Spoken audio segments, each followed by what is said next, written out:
Welcome back to Hoops HD, everybody. This is our Thursday evening bracket rundown podcast. I'm your host, Chad Sherwood, joined up top here by Joby Fortson and John Teitel. On the bottom row, a chair in which David Griggs might be showing up. Oh, there's David Griggs. Woohoo! I'm and, here. And Rocco Miller from Bracketeer.org. Can you hear me, Chad? I don't know if anybody Yes, can. unfortunately, we can. Oh, okay, you can. Okay. Do I sound too loud? Yeah, you're fine. Okay. We are recording. First of all, quick point here. We're recording this about 9:15 p.m. on Thursday, February 11th. So any games that go final after this point are not going to be considered in this podcast. But what we do in these bracket rundown podcasts is attempt to, at least what we're going to do tonight, at least, is attempt to build a seed list. Now, the NCAA Tournament Selection Committee, when they meet about a month from now, is going to have three major tasks. They're going to have to select the 37 at-large teams. They're going to have to build a seed list of the 37 at-large plus the 31 auto bids for a 1 to 68 seed list, and then put those 68 teams into a bracket. Well, we're going to kind of combine those first two steps together in an hour or less tonight by going through and deciding what teams are in order. And when we've used up all of the at-large bid spots, we'll be pretty much done. I'll go in and fill in the remainder of the field, just the single bid conferences that we discussed last night on the Under the Radar show. Bracket them up afterwards. If you look below us, David, what can you see? Well, you can see the bracket, but don't look at it yet. You just ruined the whole show if you did. Yeah, because you just ruined the whole show. So what we're attempting to do this week, next week, we're going to do the whole thing, like over the span of 5 days. It'll be a 5-day show. But tonight, we're going to take what normally takes 5 days and do it in about an hour or less. Yeah, there's a very complicated voting procedures and everything for the NCAA. We're not doing any of that. What we're going to do is I've pulled up the 1 through 68 list along with an area where we can discuss teams that we have not yet put in but have been discussing. I'm going to go randomly to one of you to give me 4 teams at a time. We'll debate it. If there's a consensus, that'll be our 4 teams. If there's debate, and it cannot be broken, I'm going to serve as the tiebreaker because I chose myself to do that. I'll break the ties. One term that we'll definitely be using tonight is going to be protected seeds. Protected seeds are these first 16 teams. Some other terms we'll be using are some of the metrics. You can see them here as we put teams in. So for example, if we were to put, let's say a team like Chicago State in the field, which would be impressive because you would see their net rating, their OAR rating, strength of schedule, which is their OAR rating, which is the average of all the metrics rated, strength of schedule, their KenPom rating, and Joby, your JNG rating. I love how KenPom has them at 356 when only 347 teams have played. Well, Chicago State's one of those not playing, actually, so that might be why. Let's get rid of them. And maybe the metrics will go away. Maybe they'll stay up there there we go. Okay. On that note, I think I covered all the basics here. We also have inside the bubble, outside the bubble, first ballot.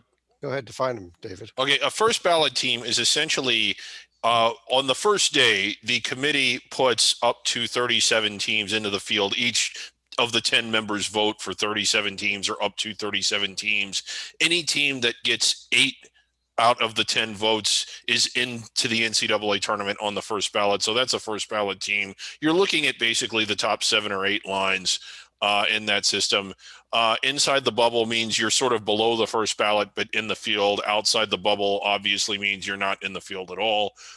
Do we have any other terms? You mentioned if we throw any out there, we'll try to find them as we go along. Yeah, okay. But one addition I'll say to the protected seeds is this weekend, ladies and gentlemen, the NCAA will release their top 16 preview of the teams that comprise the protected seeds. So as of this moment, those things inevitably will change, but you get to see it's a window into thinking what the actual committee is thinking. And so it's something I would suggest everyone pay attention to.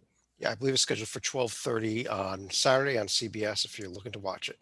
Let's go ahead and start putting some teams in there. Rocco, I just randomly chose you to start the show off. Why don't you give us to go first? I let you go first last time. And Chad, move me, will you? I don't like being on this row. Oh, hold on, I got it. You covered right here. Okay, Rocco, go ahead. Sorry, David. I don't know what to say.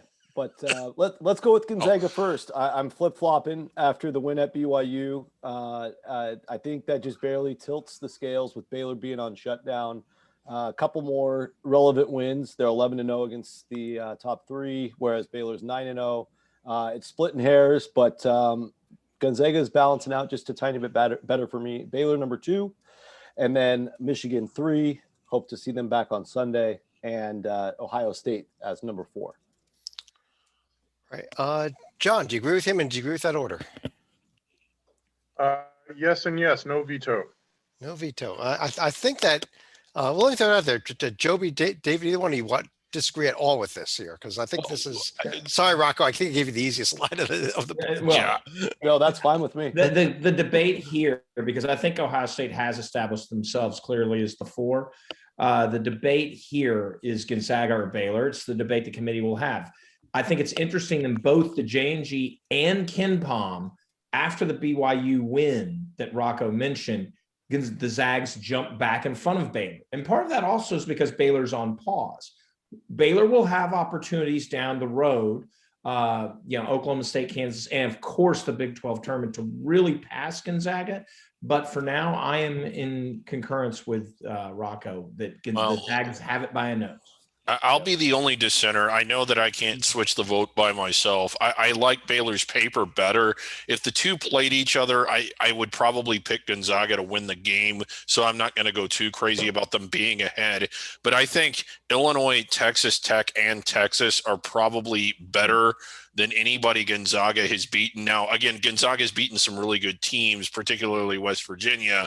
But not only and Iowa and Kansas when they were playing David. Well, okay, but Oklahoma I think is better than Kansas, and Baylor also beat Kansas, and Baylor won at Oklahoma State, who's really good. And Baylor, again, I just think what Baylor has done has been against teams that are probably a little better. Not saying that Gonzaga has not beaten excellent teams, and they've done it in true road games more so than Gonzaga has. I like both of them. A strong case can be made for both of them, especially when you get into the predictive metrics. I think those sort of tilt it toward Gonzaga. I think Baylor has the better resume, and you can only evaluate what's there. Okay, since neither team lost a game, you got to go with Baylor. Time out, David. Predictive metrics. I got 2-1-1, 1-2-2. Offensive defense. I got 2 and 5 and 3 and 3. They're dead even. Yeah, they're dead even. I'm not going to use predictive metrics to break this tie. I think that's a mistake. I got to call you out on that. Well, then what are you? Okay, then that actually. Well, my argument is Baylor. You're strengthening my point here. Then the best argument for Baylor is the fact that they have a couple games left, including Oklahoma State again and Kansas again, that could even make them better. Whereas Gonzaga might get a BYU game in the West Coast Conference tournament, Big 12 tournament. Baylor will get 2 or 3 more good games. So at the end of the day, I think Baylor can get a lot better resume. Well, I think it's a little better already, but let's get out to the 2 line here. I like Ohio State better than Michigan too, but we won't. Let's get to a line we're going to debate. John, let me bring you in here. What's the 2 line? I think there's several teams, a lot more than 4 in play here. I'll go with the team you all love to hate, Illinois, as my top 2 seed. And then I just want to get a bunch of conference leaders in. Best team in the Big East, I want Villanova in. Best team in the SEC, I want Alabama in. And while Virginia is under consideration, I'm going to go with the best team in the American, Houston, as my 4th. Joby, let me start with you here on these 4 teams. Well, I think the first 3 are, I'd have Villanova, have Illinois, but I do agree for once with John. He's won me over. Illinois is deserving. And Alabama at 7 makes a lot of sense. It's really tough for that last team on this line. I would actually go, and I appreciate the mention for the Who's. I appreciate the conference leader component, but I would actually say after the big road win this week where Chris Beard literally any team that makes Chris Beard sit on the floor in exasperation in Lubbock, West Virginia, look at the resume now, and all of a sudden you go, wow. And there's arguments for, like, as John said, like 6 teams here. I go with West Virginia, a little recency bias, the win this week in Lubbock. Rocco, a team with 5 losses versus a team with 2 losses, obviously a huge difference in the level of competition they've been playing, though.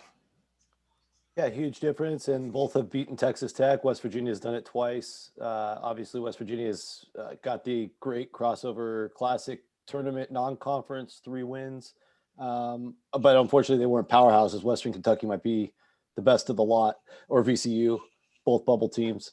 So I still think the strength of Houston wins out in the comparison. Just my opinion. I also think the committee probably will, but we'll find out on Saturday. There's something else that I would like to point out here. While Houston has only 2 losses, West Virginia has no losses to anyone below 25th, whereas Houston has 2 losses to teams that if we play the NIT will not be in it.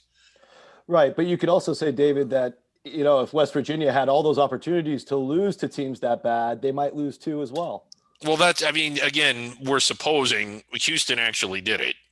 Right. But they're playing with landmines every game instead of playing against top and I heavyweights might add, West Virginia did beat Iowa State and Kansas State on the road, which are kind of the equivalent. Yeah, they did when they had their time. Not by much. Yeah, not by much, but they whipped Kansas State like a stepchild, and that's really more East Carolina's speed. Let's be honest here. Why does everybody beat up on the stepchild? Why do we do that analogy? Anyway.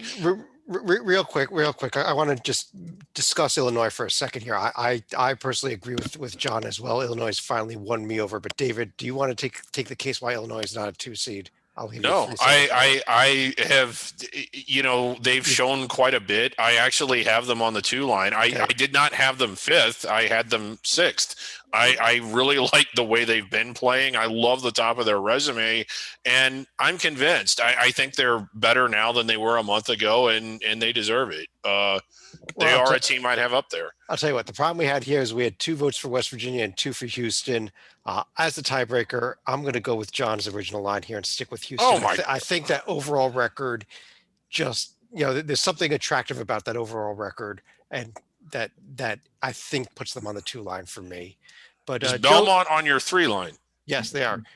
Joby, go ahead. I'll give you the 3 lines so we don't have to. Why don't we? West Virginia to kick it off. I will go with take away the West and just put Virginia in. I'll go Virginia Tech next then.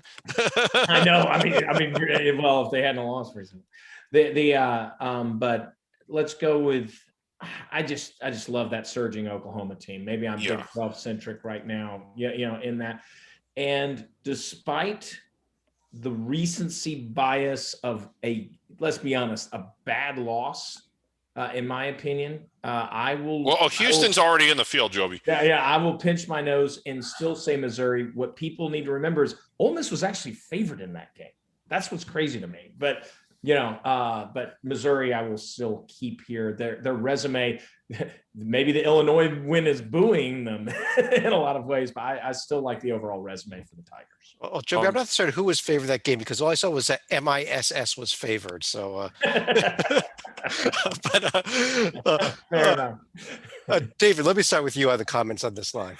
I'm there with 3 of them. I'm actually not there on the who's. Can we pull them up real quick? Sure. And who would you have instead?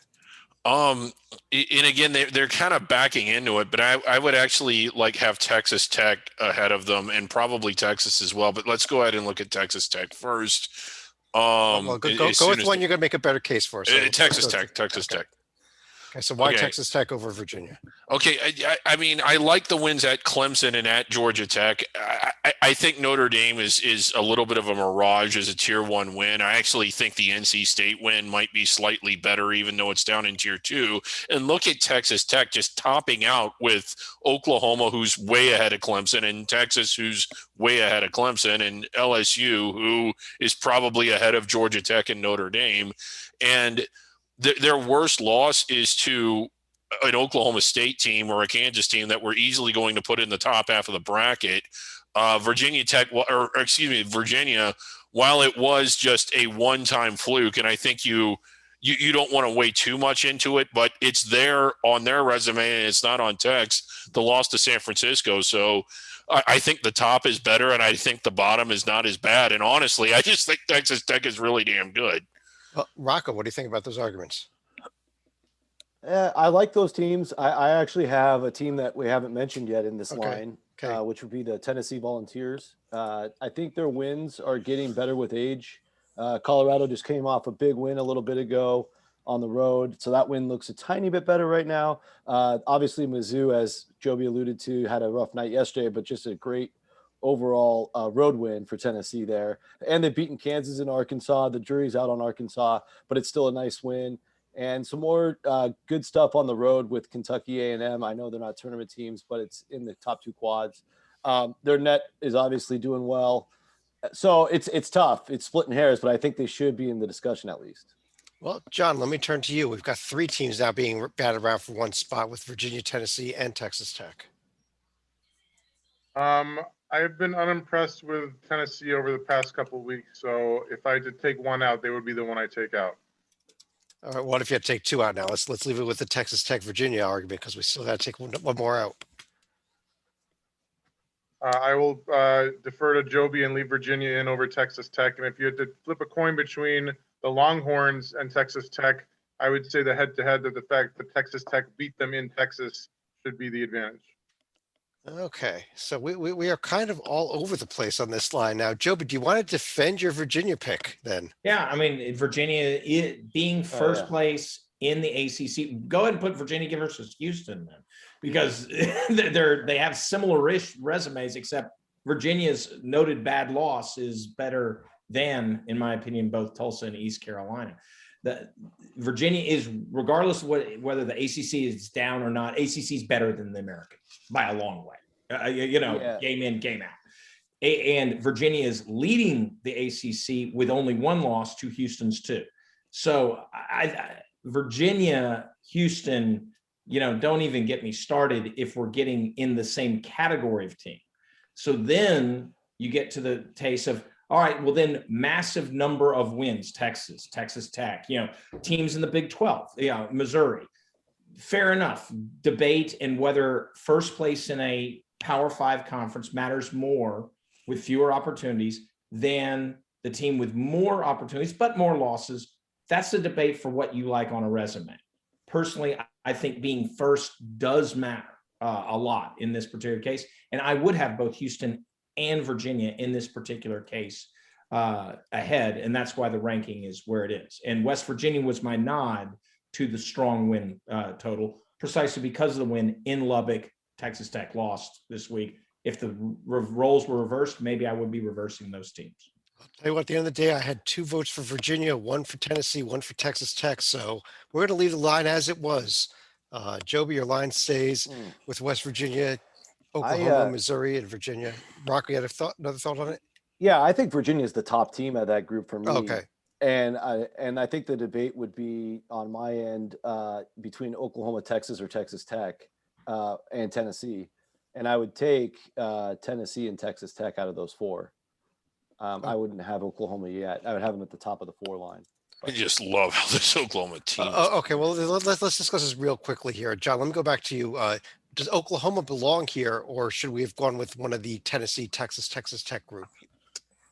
I had them a little lower, but I mean, I think they're in the conversation because we're starting to get to a bunch of teams who've had some recent losses, but in general have been great. Oklahoma, as David said, had the amazing run in January. Have fallen back a little bit in February, but they're in the discussion. Okay, well, would you have them, or if you had to make a call between them and say Tennessee or Texas Tech, one of the 3? If it's going to help the cause, I have them below Texas Tech. I don't think that helps the cause because it just jumps more, right? Well, I tell you what, we now have a couple votes for Texas Tech replacing Oklahoma. David, you want them over Oklahoma as well? Is that? Oh no, you had Oklahoma. Okay. I had Oklahoma just okay. ahead of them, we're all over the place here, so we're going to leave the line as is. How about that? Well, why don't we just use my 3 line? Well, David, why don't you give us the 4 line instead? That's the best one. Well, as shocking as this is, I have Texas Tech at the top is my next team. Gee whiz, Texas. Yes. Okay. The Pokes after that. And I go back and forth here. I'm going to get shouted down for this, but if you're going to talk about conference leaders and you're talking about a team that's 10-1 in their last 11, and I think that they've kind of been forgotten. And what gave me the nudge, I hate to say eye test, but they just look better than Tennessee right now. I have USC. Yeah. Okay. Yeah, they do tonight. Yeah. I guess Rocco's- I did not expect to hear USC this early, but so John, let me let you start off. What teams how many of these four teams does David have wrong? The Pokes are wrong because they do not have better metrics than Tennessee, as we can clearly see there, besides the strength of schedule. And even though I'm sure the committee would love to get Cade Cunningham as high up the rankings as possible, USC has come on strong. I think that there's very good merit for them on the 4 line. Okay, so the USC call he likes, but the debate might be the Oklahoma State Tennessee. I know where you're going to go, Rocco, because you just told us on Tennessee. But do you agree with that? Do you agree with the other 3 picks that maybe we should do is just take Oklahoma State out and put Tennessee in instead? Yeah, no, I don't agree with the last 2. I think Texas Tech and Texas certainly are on this line at this point. But I do think Tennessee would be my next. And then I would go Iowa after the win over Rutgers last night. I just think Oklahoma State and USC, albeit good seasons, there's some issues with each. Oklahoma State got swept by TCU. That matters. I also think USC, and just to give you a cliff note, there's more to Oklahoma Not State. them, not them, Trent. It's USC. I'm working on it. At USC, I mean, I like USC a lot. I watch all their games, but the problem with their resume is they don't have a top end win. Their best win might be the UCLA win last week or BYU. Usually when you're putting in protected seed, you need a couple more bigger notches to build on. And unless USC runs the table, I don't see them getting into this top 4. Well, is Rutgers in the category of top end? Is Purdue? I mean, those are good, but Purdue at home versus Arizona and Stanford on the road, I just, and USC is just on fire right now. No, I agree with that. I just think from a seeding and perspective, I have Rutgers on the 6 and I have Purdue on the 5, and you got 3 of those, so that's got a lot of calories. You do know that Purdue played tonight, right? Yes. But they're not on. But they also lost on the road to a tournament team, so I'm not really penalizing. True enough. Well, they lost on the road to a tournament team that plays like a protected seed at home. Okay. So. Or maybe better. Yeah. Joby, we kind of have a 4-team debate going on right here. It is the debate of Oklahoma State, USC, Iowa, and Tennessee. I just do not get what you all like about Iowa. And I'm going with COVID Florida State. So let's just throw them in. Make it all this stuff. Yeah, trust me, David. I am definitely not the biggest Iowa fan. I'm actually one of the biggest critics. But every single team, I have to look at what I like about them, what I don't like about them, and I have to guess what the committee is going to do. And I think this is where they land. As far as eye test, I'm not on the Oklahoma State. They've looked sloppy recently. I really do think that TCU game sits with you. It was not a fluke. That's the problem with it. It wasn't like a one-off bad performance. Yeah. I feel like they're depending too much on Cunningham, and he's putting too much on his shoulders right now. This is not to say that they aren't a 5 seed. But I think they aren't the team here. Yeah. And if you're not going to go with my Florida State ACC bias, I think Tennessee's for now I also don't like the top end of Iowa. Sorry, Chad, the Rutgers win being notwithstanding. Iowa's not played their best ball lately, despite this week's win. Lately? Yeah. Anyway. So I'd go Joby, would you go USC over Iowa then? Is that what you're saying? I don't know. That's a tough one. I would go with. I know you say you go Florida State, but I'm not giving you that option. Yeah, you're not getting me that. But conference leader, because they beat UCLA, even though UCLA was shorthanded. For now, I'll go USC. Yes. All right, then that is our tie-breaking vote on this debate. So we are going to go Texas Tech, Texas, Tennessee, USC on the 4 line, Iowa, Florida State, and Oklahoma State all under consideration. Rocco, I figured I'd have to fight for USC a lot harder than Oklahoma State. I thought you would also, but you got 2 other people that were with you. Rocco, you were not, but you got overruled, Rocco. But I will give you the honor of the 5 line. How's that? Hey, if I brought bias to the conversation, I'd be with you on USC because I like what they're doing, but it's just I can't. Okay, so Iowa is next for me.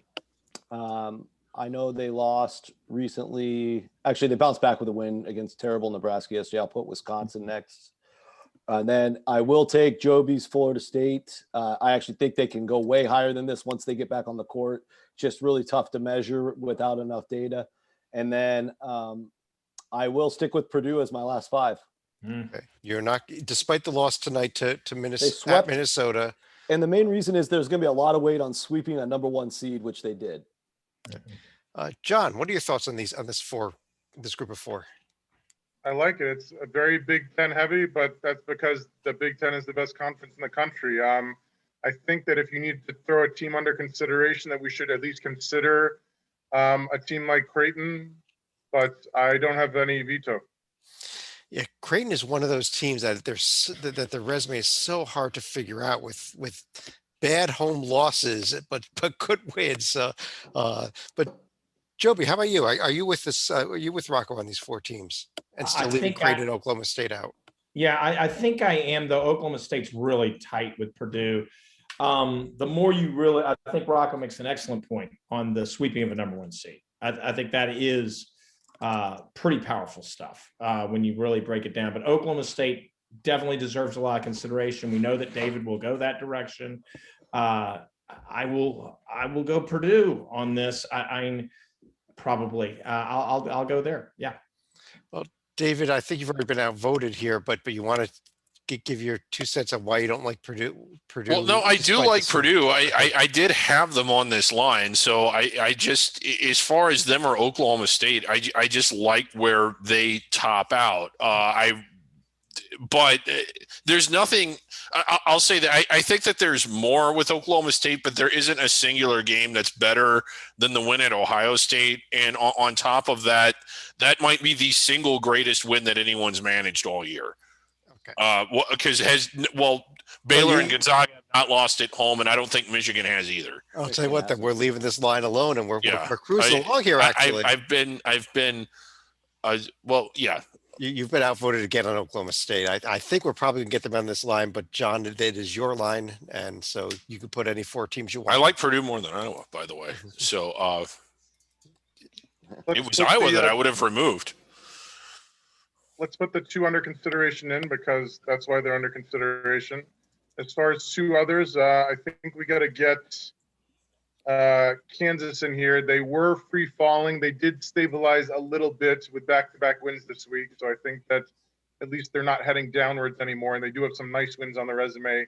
As far as a 4th, had you asked me 48 hours ago, I would have liked Rutgers, but I think that they slid a little more.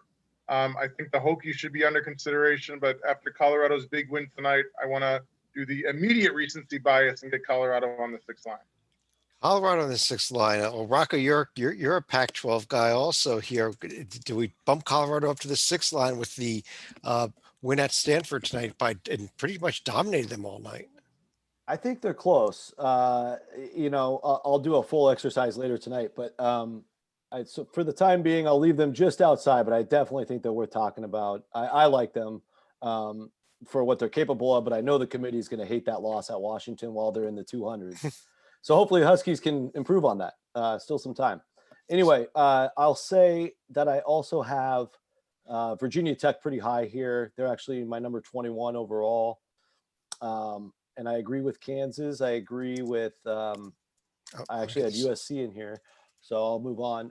Florida is another team I'll bring to the table. Ooh, They play, I like them. If we have West Virginia that high up the board, they have a road win at West Virginia, plus some other good stuff.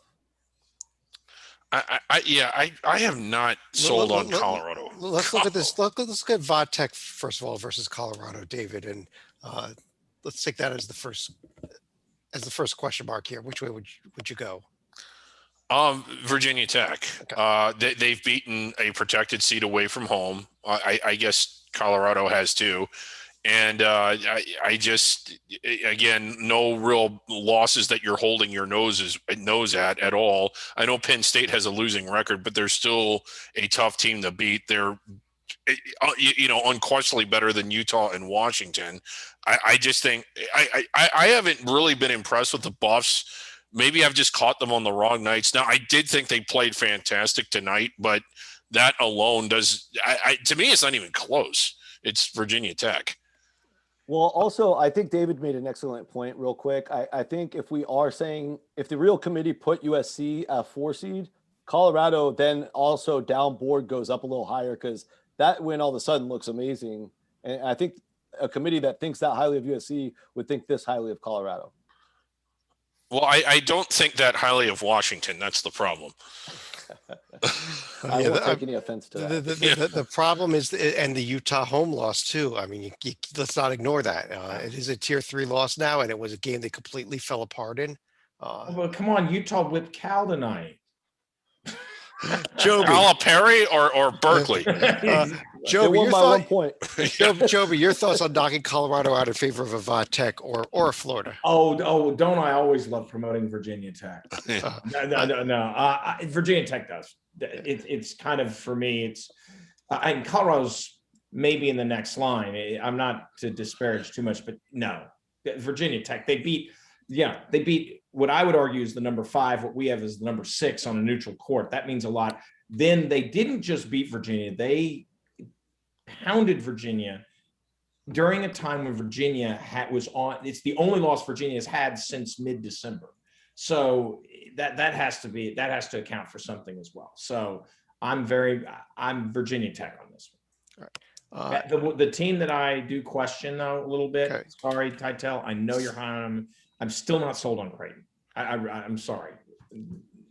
I'll tell you what. Let's do a quick look here at Creighton not big on versus Creighton Florida. Let me go back to you, John. These were your teams here.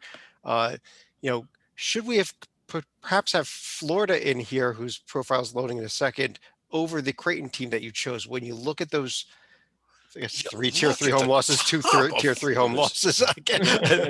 Maybe I picked the wrong team to compare them against, but. No, you can make the argument. I don't think there's a huge degree of separation. I like that they went on the road and won. Obviously, like having Seton Hall as like your best win is not going to go a lot of places. They should have beaten Kansas. I can't believe that that's going to screw them. And the non-conference strength of schedule is not even close for these two.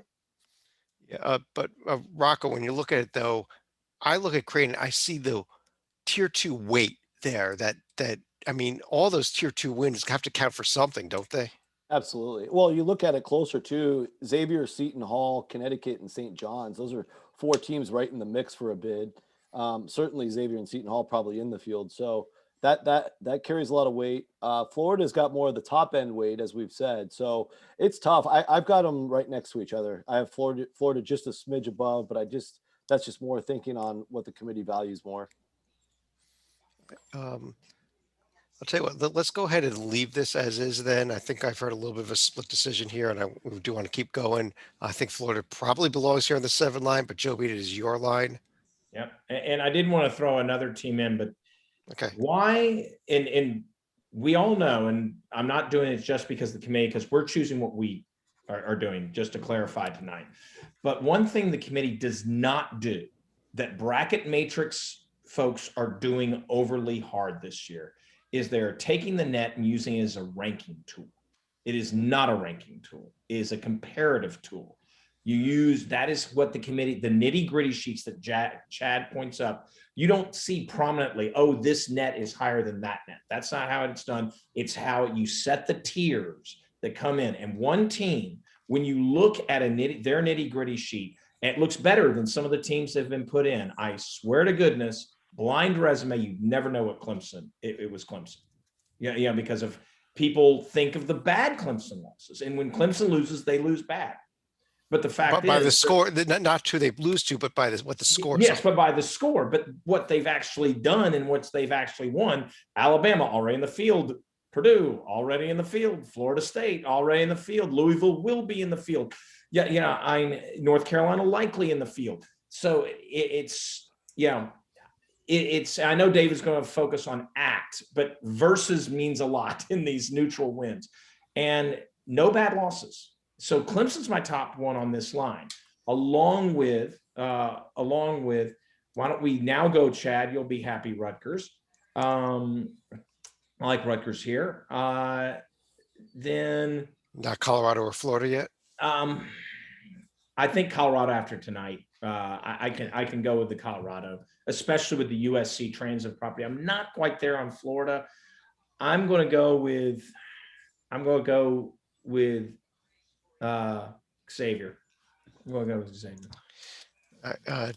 But at Florida, I could listen to arguments on Florida, but those bad losses at the bottom don't get me. Just like they did with Creighton, to be very honest. I'll say if we just put Creighton with 3 losses, I'm not, and I wasn't there on that. Yeah, but we're inconsistent if we don't have Florida on this line. But Dave, let me start with you. It's not going to take much to convince me. We have to convince obviously the 3 of you as well, though. Does Florida belong in here, and which team should be knocked out if they do? All of them. Okay, all of them. Okay, well, give me one. Give me which one would be the worst of the 4 for you. The worst of the 4. It's kind of hard to. I don't know. Who is the worst of these 4? I would probably say Xavier, although their overall record's pretty good and there's some good stuff on there. I don't. I'm going to go with Rutgers as being the worst of the 4. Okay. Xavier's done nothing away from home. That's just one of the things. John, what are your thoughts on his 4 teams not having Florida in, and do Florida belong in over a Xavier, Rutgers, or one of the others? I think Xavier is a little high here, certainly in the mix. As you see, the metrics look solid, but the fact that we haven't mentioned UCLA, I know they're not trending upward, but to do it with their best player gone for the year, to even be hanging around has impressed the hell out of me, frankly. So you would have UCLA in here and not Florida? Coin flip for me. I mean, Florida's missing a star of their own in Keontae Johnson. I've been doing better and their metrics are better. So I guess I would go with the Gators here. Rocco, your thoughts on this debate and anything else on these 4 spots here, 4 spots here? I like Joby's picks for the most part. I'm just still with Florida, of course, as well, and that sums it up for me. All right, then I'll tell you what. We will put Florida in on the 7 line here. UCLA and Xavier going down to at least the 8 line. And David, you will tell us who the 8 line should be. Okay, I'm sorry. I'm updating my notes here. I had to adjust my screens. Home court hero, but they've beaten some teams at home that haven't really lost much at home or on the road. I've got many here. Let me see. I've got BYU up here still. I still like them, and UCLA, who I know is under consideration, and I don't like this team, but I don't know. We're starting to kind of go off a cliff here. Louisville. Yeah. John, what are your thoughts on what David just did? I actually like it a lot. Wow. My X factor is that I know I rarely say that, but let's give this one. If Loyola or Drake sweeps the other this weekend, I like the sweeper to jump up to the 8 line. Wow. That's fun. Let's drop them both under consideration for now, the 2 Missouri Valley Conference teams. Rocco, what are your thoughts here? We still haven't put Xavier in. Yeah, I would actually have Xavier on the top of this list Okay. as my first choice, and then in the order I would go Minnesota, Louisville, UCLA, and then I'd have BYU off. So you could have Xavier in this group, but BYU not in the group. That's correct. Yeah, And funny enough, they might play each other this weekend. Yeah, I know. I'm still mad BYU decided to foul Gonzaga with 4 seconds to go in order to make people in the desert very either happy or happy. What are you doing? Yeah, well, down 11 with 4 seconds to go. Ugh. Rocco, you've been Rocco and everybody has been here long enough to realize why I like BYU more than Xavier. Xavier's been pitiful on the road. Cincinnati is not good. Neither is Butler. San Diego State is probably in the field, and Utah State is probably not, but they're at least in the NIT. I just think that BYU's done a little bit better on the road. And I know they've both been They're St. awesome on John's, the but BYU was a neutral, which is better than the home. win for Yeah. Xavier. Joby, though, your thoughts on maybe this is the debate here, Xavier, BYU. Well, I supported Xavier on the last line, so you know where I am here. But once again, which one will, because it's 8-9, it really doesn't matter. I'll tell you what, we are because I do think that BYU is on the next line, so I'm not going to raise. It matters for your uniform color. Come on. Yeah. I'll tell you what, BYU does look better in white, because when they wear blue, they look like Duke. So you're fine. we are going to leave the slide alone then. As a tiebreaker, I'll stick with the BYU. I was actually convinced by David's argument about those top tier road wins. But Rocco, you up for the 9 line. All right, fun times. I guess I got to grab Xavier because they're still out there. Yeah. And then we'll go to a team I like quite a bit, even though they have 8 losses, Seton Hall. Oh, great pick. And then another team that I just think will get seated high because they swept Iowa is Indiana. And then we'll squeeze in the Tar Heels, I guess, as the last one. Ooh, you like North Carolina that much? Wow. I don't love them, but I mean, they've done enough compared to the rest of the next group. So, well, David, I mean, does one of the Missouri Valley Conference teams belong here? Is there somebody else that belongs here? What he put in?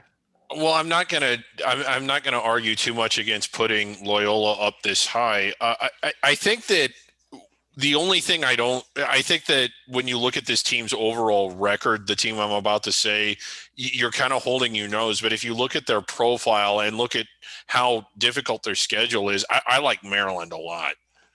No. Oh, that was a rough one for me to take, even. Not in the field. Not in the field. Well, Lenardi thinks so. Well, I mean, again, do you like Illinois? I mean, we have them on the 2 line. Who in the look at the top of that profile, and Minnesota is amazing. 4-9 in conference. No freaking way. Go a little higher. Go a little higher. Look a line above that. How about 9-10 versus T1? David, I'm vetoing that immediately. I'm not even going to consider that argument. I mean, and undefeated against tiers 2, 3, and 4. You've got to win more than you lose. I mean, they better not make the mistake of playing during a pandemic and having all of their tier 2 games canceled. I don't care. They haven't lost to anyone. Win more than you lose. Period. Indiana's doing it. So Indiana's schedule has not been. They've had more. Put them next to Indiana. Yeah. Indiana has fewer tier 1 wins. So Maryland has nobody for Maryland. They've won 4. They haven't played any tier 2 teams. They beat Stanford. So I mean, no. At the Maui, win those games. No, Maryland has not played any tier 2 teams. All right. Time out here. Sorry. Okay. Yeah. We are going to have move a losing on record. You're not in. Period, and that's just it for me. Okay. I will never vote for someone who has a losing record against D1. Let's move on from this Maryland thing. I'll put them way down here at number 9. John, how about going back to the original 4 teams here? Any changes you would make in those? I would. I think that these teams, a lot of them are trending in the right direction, although Indiana was barely doing it. North Carolina almost lost to Duke. I mean, I can find holes in all of them, as we can with everybody team, because we're getting to that part of the show. I would go with a couple of teams. I would leave Xavier, and I would put in the Loyola Drake sweeper if there's a sweeper this weekend. I know you guys don't like Arkansas, but the fact is they win. They should have lost to Kentucky, but they won. And I know San Diego State had trouble early, but they've won 6 in a row. So I will like those teams over the traditional blue bloods that we have here. Well, how about that argument, Joby, of Arkansas and San Diego State instead of Indiana and North Carolina? I mean, I think Arkansas with the Kentucky win, now I will actually allow them in the field. Remember, I'm the one who was like practically not even putting them in the group of 55 when we submit our list. Because you talk about lack of tier 1 wins, there you go. San Diego State's interesting, though. I like North Carolina more. But San Diego State, I think, I like the UCLA win. Remember, UCLA was healthy at that time. Never forget that. And then just solid wins within the conference, and nothing really bad on it. San Diego State's interesting, but North Carolina top end. The Tar Heels are playing better too. They're playing a lot of the games they might have lost early. Like they they might change, if they played Iowa today. I don't know. Maybe they beat Iowa. I'm dead serious on that. I guess I got to take a little issue with you saying that North Carolina top end is really that much better. You're looking at two tier 1 wins, yes, but these are two tier 1 wins that are on the verge of becoming tier 2 wins. They're 74 and 75. Yeah. They're basically tier 2 wins, and they're not tournament teams. I like the UCLA, Stanford is. Colorado State wins better than the Pitt and Duke wins and Syracuse wins. Well, Stanford's a possible tournament team, and that was on I guess, a neutral court down the, couple hours away in Asheville. But yeah. And no one's there, so it's not like it was filled with Tar Heel fans. It was a right. unfamiliar court to both teams, and that. Yeah, and it really a big game, good game. And then you also got to go to the fact that San Diego State is the best team in the Mountain West, which you give a little extra points for that too, don't you? Yeah. Well, they're the best team, but they're not in first. If they win the regular season, They will. They will when they sweep Boise. Will.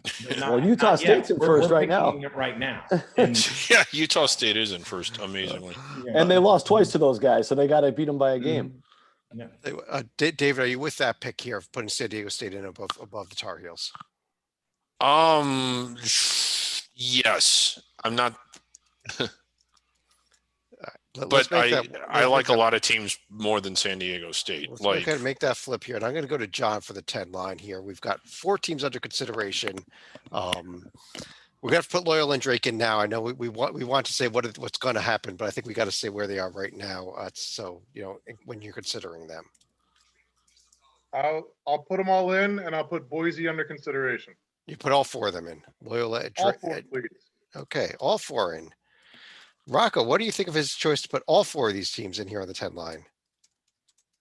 Well, I hate to be an anti-Valley representative because I'm certainly not, but I think as it stands today, Loyola, Chicago, Drake are both on the cut line. This is too early for either, from my perspective. But obviously, we'll find out a great deal more this weekend. Sadly, I have to agree on Arkansas at this point. No, you don't. I don't. Well, just looking at you don't have to agree. I don't have to. You're right, but I think just holistically, the good thing about Arkansas's profile is all those losses. Those are games that they probably should have lost, except for maybe Missouri at home, but that's a protected seed. Mm-hmm. So that is a really clean loss profile. And then on the win side, they've taken care of all the other business. And so, if they're a tournament team, 10's about a right seed for this. I would also say they really need to beat Florida in a week. Yeah, they can lose at Missouri, but they really need to beat Florida, in my opinion. And LSU. Very much. I would throw in Colorado State in this mix, and I would also throw in Boise State in this mix, above the 2 Valley teams. Let's start with Boise State, and we'll compare them to Loyola here, who has the 3 losses versus Drake only having BYU. 1 loss. I like Boise more. BYU yeah. Joby, your thoughts on this Boise Loyola? Let's say Boise Loyola. I really like the BYU win. And at Colorado State South, Boise had the stuff for some reason. Nevada has their number, and I watched both games. And that they weren't necessarily flukes either, but Boise, I think, is a well-rounded team overall. Loyola's a good team too. I think that probably at the end of the day, now that Drake no longer has that undefeated component, they might be the better of the 2 Valley teams. But Boise's delivered. It's not fair to Loyola. They haven't really, besides Wisconsin, they haven't really had the opportunities. But Boise has done their delivery. And I don't think at Nevada is the end of the world since it's the same team. They just have their number. David, is there anybody else that we're missing in this discussion here besides Boise State, Colorado State, Drake, and Loyola? It might be a little early to pull them out, but what about Oregon? Oregon is up at halftime as we record this, just as a side note. Over who, Chad? Over a team from Arizona. Yeah.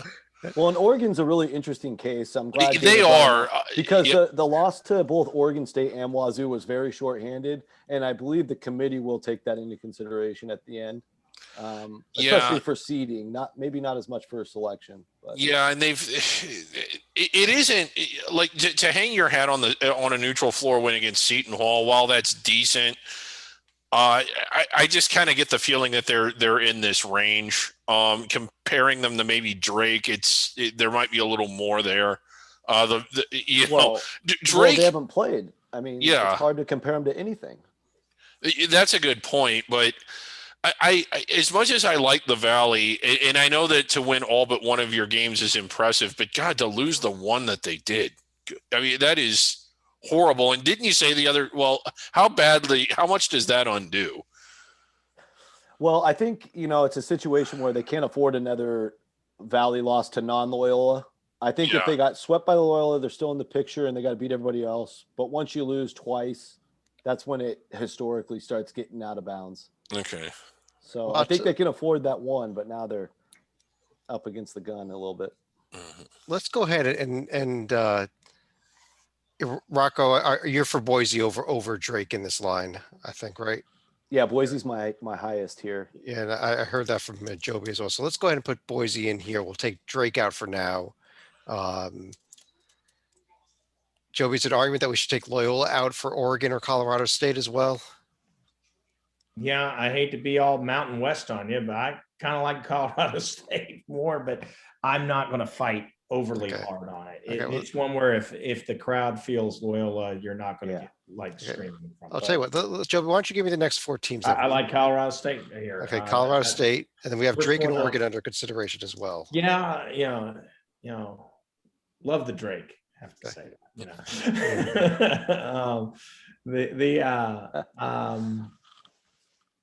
Despite the loss tonight, I'm still kind of on Stanford.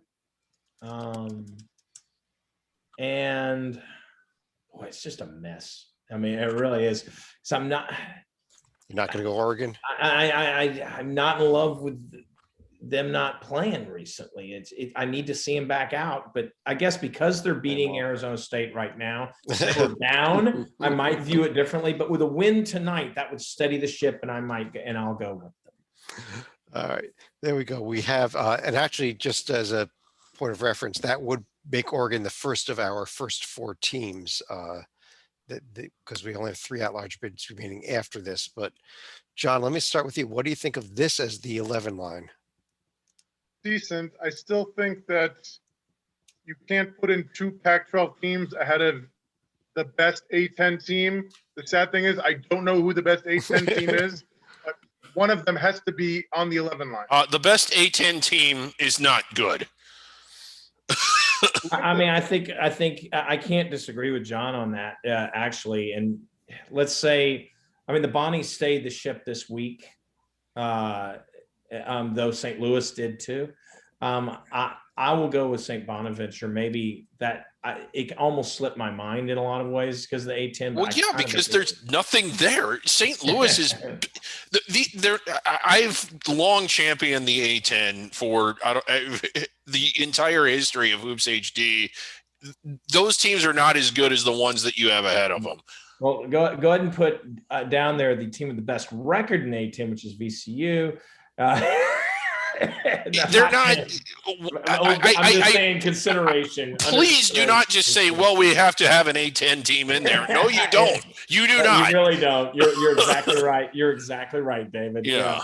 So okay. Let's go back to Oregon. You sway. Yeah. Okay. Well, I'll tell you what. Let's under consideration. In honor of that, under consideration, we should have the Bonnies, St. Louis, Richmond, and VCU.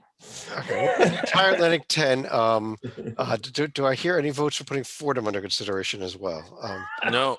But George Washington. George Washington, yeah. Rocco, I'm going to leave the 4th spots. Let's start with the first question here. Colorado State, Drake, Stanford. Are you okay with that? No. Okay. Yeah, making it easy. I'm sorry. I don't have Drake yet. I do have Colorado State and Stanford. That's good news, right? Okay.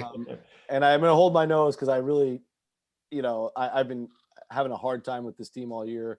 They did look good last night, so I'll put in LSU. Mm-hmm. And then I do have the Bonnies as the last 11, and they are, for the record, a half game ahead of ECU. Right, 8-2 in the league. David, now I've heard a little bit of love for Drake. I've heard love for the Bonnies. Is it maybe that we just got to put the St. Bonaventure in here and make that the 4 teams, or is there somebody else, one of these other teams that belongs in here? So if I Well, did Maryland, who we've talked this, no, about. we're not putting Maryland in for now. We'll hold off on Okay, that. what about UConn? And I'm not saying they're my team, but I do want them looked at.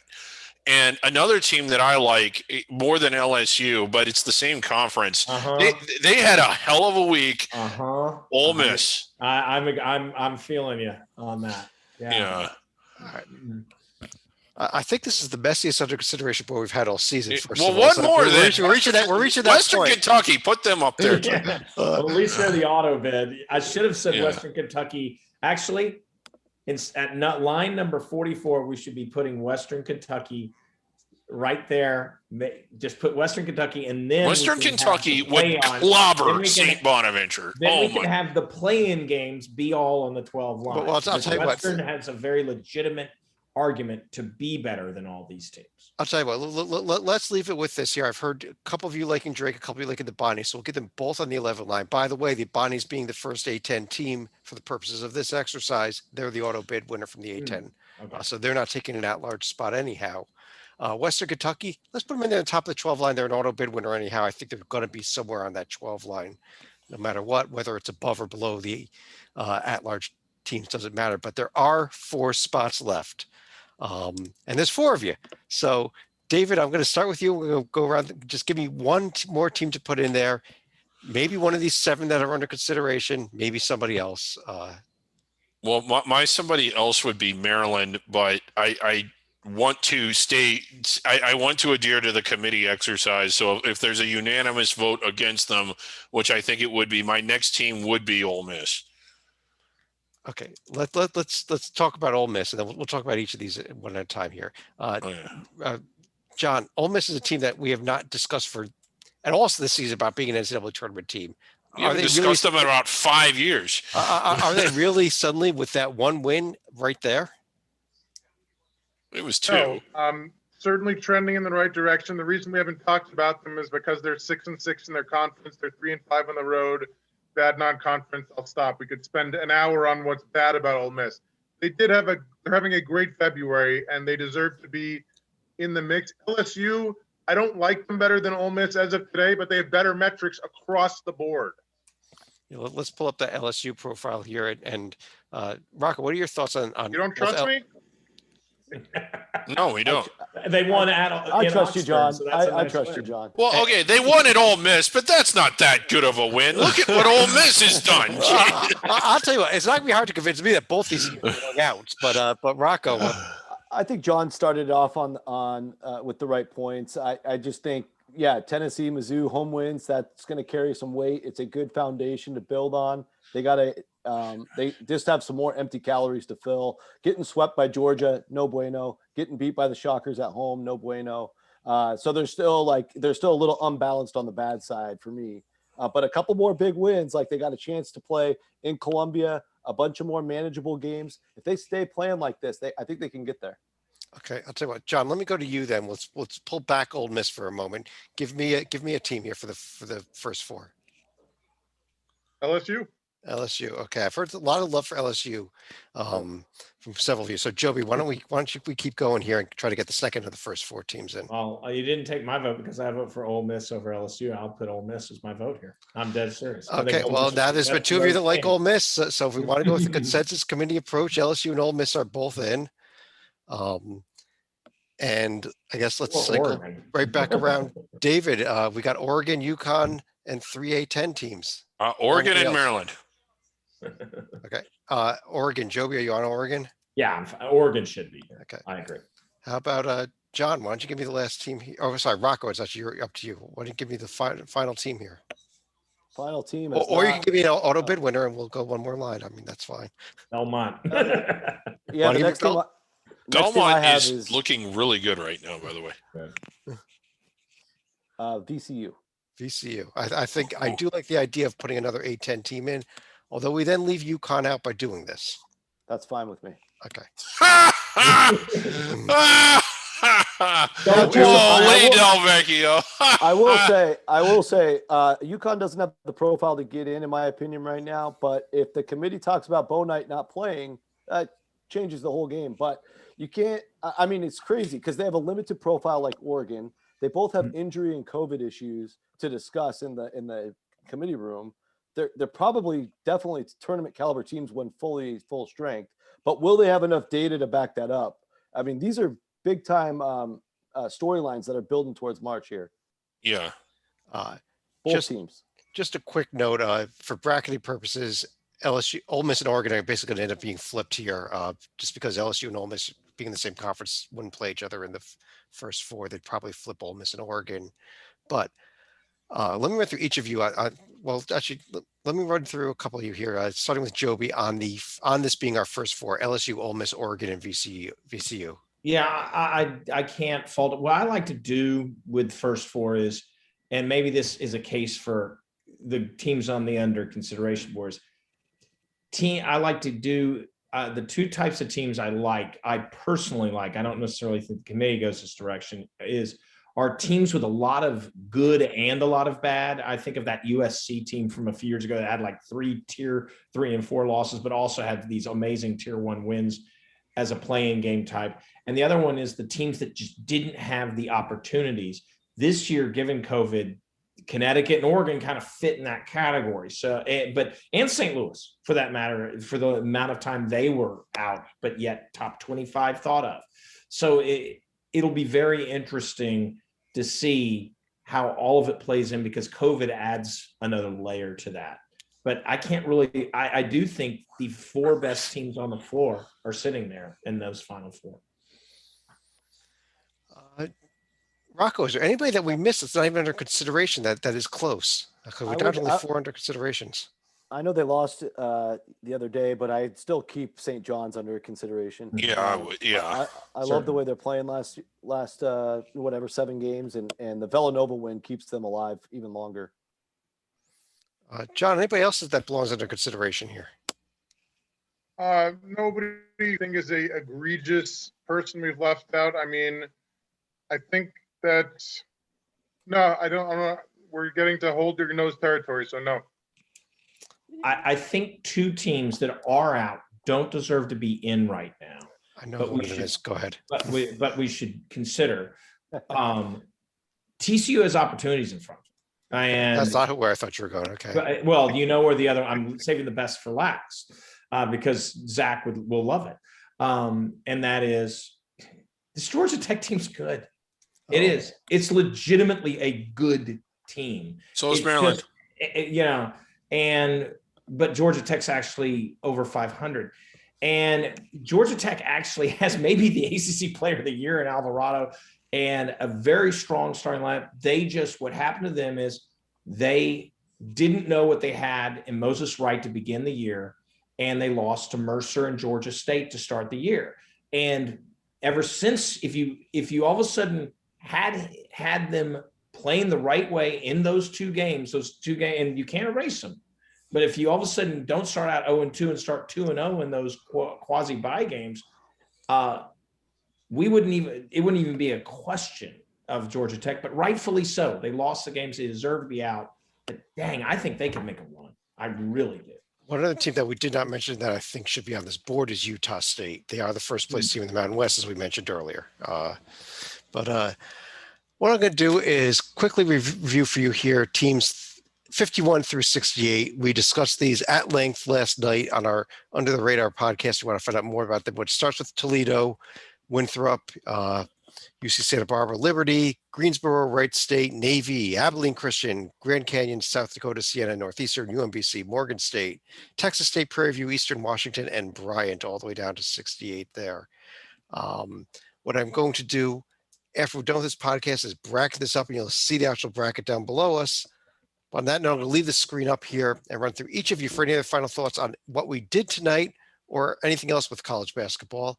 And Rocco, let me start with you. Yeah, this was fun. It always is. I think, a couple of profiles stood out as we were discussing the different teams. I think the first one was UCLA, and it was surprised me the last bracket exercise I did on how unimpressed I was with the overall resume, because I watched a lot of their games, and I think they are, as Joby said, they are doing very well without Smith. And I know USC it was a little bit of an anomaly with the defensive game plan they brought to the table, but UCLA, like eye test, looks very deserving. But the resume, you take a look under the hood, they're just 3-4 against the top two quadrants. Doesn't compare very well to the 8 and 7 teams. They only have 2 wins against the board, and that's only if you count Arizona as part of the board, which is becoming more and more debatable over time. So I think UCLA still got some work to do, because if for any reason they hit a cold streak and got maybe upset by Wazoo tonight, or take another upset or two in the rest of the year, they might not be on solid ground. The other point I wanted to make was I know we all held our nose at David for putting Maryland in the field. I do want to stick up for David here momentarily and say, there are people out there. I heard Joe Lenardi yesterday say that he believes the committee will take a team with a losing record because of the COVID nature. And I don't want to.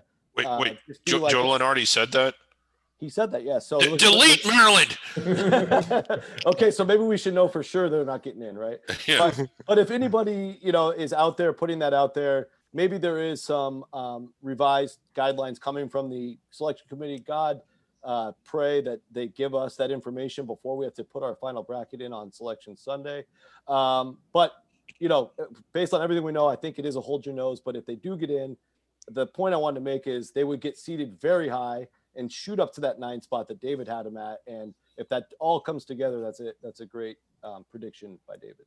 Yeah, I mean, there is nothing in the NCAA principles and procedures that says you cannot select a team with a losing record as an at-large team. Yeah, that was going to be my final thought, but up until recently, it was. They did change it. I couldn't tell you when they changed it, but they did. Okay. So a factoid there. Okay. John, how about you?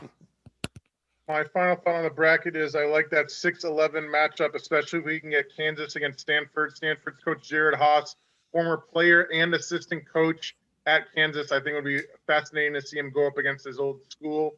As far as a final thought, not on the bracket, there was a story that was breaking tonight about Bluefield College. I don't know if anybody heard about this. It's an NAIA school, and they forfeited their game tonight because they suspended a bunch of players for kneeling during the national anthem at games over the past couple months. It's not going to be front page across the country because it is NAIA D2, but there's so many layers here in terms of the school president saying that they weren't allowed to talk to the media about it. And it's a white president at a school that's mostly white and in a town that's mostly white, but the athletic director and most of the players are African-American. So I think there's a whole bunch of layers here that will not make as much national news because it's NAIA D2. But if it ever gets to the D1 level, I think it'll be front page news. Yeah, wow. I have not heard that story. I hadn't either. Joby. One little fun fact that came down as of yesterday, a new total came into play. Only 3 coaches in the history of the ACC have had 10 straight years of winning seasons. Dean Smith, Coach Krzyzewski, and as of yesterday, Tony Bennett. Wow. Congratulations. That's incredible. Congratulations. I guess he's off the hot seat. A quick note for myself on the bracket here. You're going to look down there and you're going to see the potential matchups. I don't quite know for certain, but I see Missouri on the 3 line and Kansas on the 6 line. I also happen to see Illinois on the 2 line, as a potential matchup the round after. That could be what happens. We'll see. But David, it's down there. I mean, you can see right now. David, you want to finish off the show? I know this is going to sound strange because of Maryland and Penn State and some of the cases I was having for them, but I really do think some of these under the radar schools like Loyola and Belmont and Western Kentucky and Drake are good enough to be inside the bubble. Whether they're and oftentimes with under the radars, at least I feel this way. And I think it's backed up by how well the 12 and 13 seeds typically play in the round of 64, that teams are better than their profiles. And the reason their profiles aren't better is just because of a circumstantial disadvantage that they're at. I just think that those teams are as good as the 10 and the 11 seeded teams. I would pick just all 4 of them to beat Arkansas if they were to play head to head. I would probably pick them to beat San Diego State if they played head to head. And I just hope that maybe with the NET and all of that, that some of those teams can get higher on the seed list, because you know who agrees with me? The teams on the 5 and 4 lines. David, and now I know why you do so lousy every year in the bracket picks. But Yeah, I do. on that note, I do want to thank everybody for having joined us. On behalf of, let's see, up top here, we've got John Titella, Joby Fortson. Down the second row, we have Rocco Miller from Bracketeer.org and David Griggs. I'm Chad Sherwood. Thanks for joining us. Check out the bracket below, and we'll talk to you again real soon.